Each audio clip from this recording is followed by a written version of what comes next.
While most car companies were focused on building jaw-dropping next-generation cars, some must not have gotten the memo along the way. This video will explore the top 5 cars that gave absolute zero shit.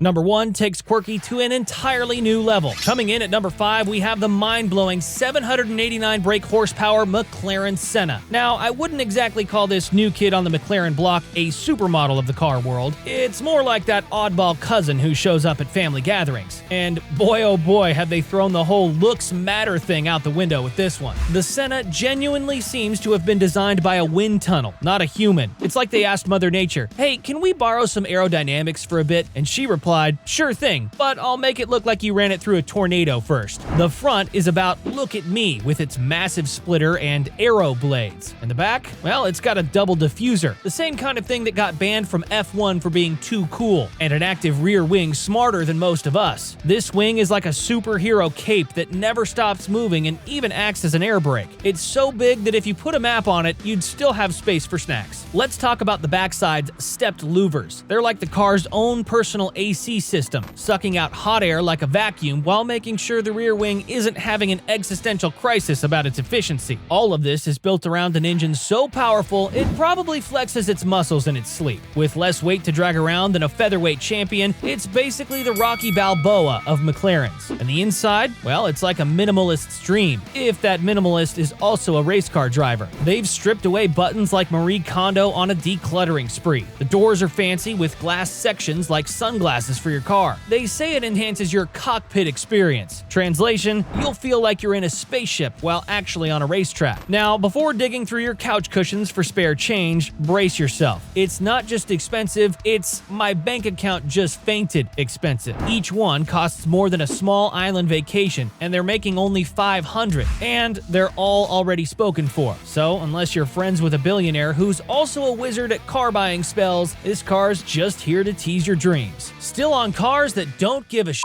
And here we have the Morgan Super 3 coming up as number 4. The Super 3 is the Morgan 3-wheeler's wild cousin. The old 3-wheeler was like a Spitfire on wheels, making silly noises and looking goofy enough to make even your grandmother grin.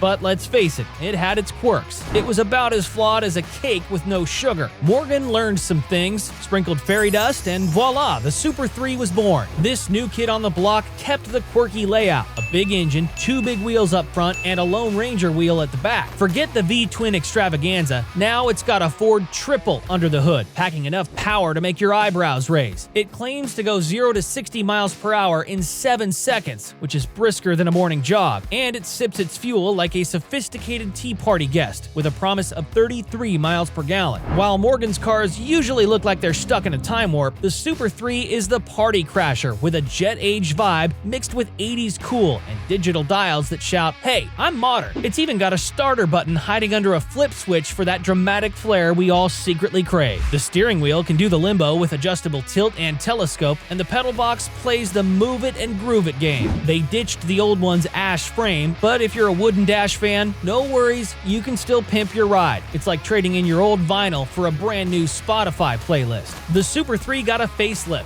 and it's now roomier. You can stretch, twist, and twirl without accidentally elbowing your co-pilot. It even boasts an extra 4 inches in width, which means there's actual space in the cabin, and turning isn't a wrestling match with the steering wheel. Oh, but the fun doesn't stop there. Pack your bags because this ride's got trunk space, the kind that actually fits things. You can toss your weekend essentials in there without playing luggage Jenga. Plus, there are secret compartments for your top secret spy gear, because why not? The Super 3 doesn't just go vroom vroom. It's got moves. With its wider stance, those dished wheels can shimmy and shake like a pro dancer. And let's not forget the tires. No tubes here, just custom-made Avons that won't chicken out on you during a tight turn. The steering's got your back, giving you some honest feedback. It's like having a conversation with the road where you're the witty one. But beware, the Super 3 isn't perfect. Rain, you'll get wet. And don't forget, the 3-wheel club membership card, it's weird, but that makes it unique. It's a bit like driving your own inside-out umbrella. In the end, the Super 3 is an adult's playground, and it doesn't come cheap. Imagine a roller coaster ticket that costs $54,000 before even considering taxes. But hey, who said fun was affordable? This ride feels like a grown-up version of its older sibling, with more sophistication. It won't make waves like the 3-wheeler did back in the day, but it's still making people smile and order one. Just remember your goggles and maybe a snorkel for those unexpected rain showers. Like engines coming at ya. The 1963 Chrysler Turbine car is number 3 in our review, and for good reasons. Back in the day, the Chrysler Corporation had this wild idea: cars with jet. With the concept in the 1950s, and what began as a crazy idea from a few inventive minds eventually turned into a real deal in 1963. They rolled out a shiny, sleek turbine car that looked ready for the coolest space-age party. This turbine craze kept spinning faster and faster until they had a solid plan. They even made 50 identical turbine cars they lent to regular folks for a spin. The idea was to see if everyday people would fall head over heels for these jet-powered vehicles. It was all about doing market research to see if they'd have a lineup of these babies in every Chrysler dealership. But guess what? Fast forward to today, and you won't find any of these turbine-powered dream machines at your local used car lot. The future apparently hit a speed bump. Turns out there were 55 of these beauties, and 45 of them hit the road as loaners for lucky customers. From 1963 to 1966, these turbine wonders were out in the wild, giving 203 drivers a 3-month taste of the future. So what happened? Why didn't these turbine-powered wonders become the norm? Well, according to one turbine expert, the early days were all about excitement and optimism. They were making leaps and bounds in progress until they hit some roadblocks like emissions and the fuel crisis. While these turbines could be smooth and efficient at constant speeds, they became gas guzzlers in stop-and-go traffic. Just as people started craving fuel-efficient cars, the turbine optimism fizzled out. Chrysler even won contracts for more turbine development, but eventually, the lights went out in the turbine lab for good. But for a moment, imagine revving up a turbine car. The tachometer needle would take a split second to reach idle, around 22,000 RPM. The sound is high-pitched and airy, all wrong for a car, yet utterly perfect for a daydream. And the interior? It's like something out of a sci-fi movie. The dials look like cannons aimed at you, and the bronze leather wraps around every surface that isn't chrome. The console is turbine-themed, running from the firewall to the trunk, splitting the cockpit. The radio even has symbols for where to tune in case of a nuclear attack. The turbine cars have this incredible, slick vibe and a disconnected feeling. The TVR Cigaris comes in at number 2. TVR's life story is more confusing than a Rubik's Cube in a tornado. But hey, it's not about the journey, it's about the wild ride. And TVR's ride is rougher than a roller coaster with a broken-off switch. The TVR Cigaris is the definition of a sports car that gives zero, zilch,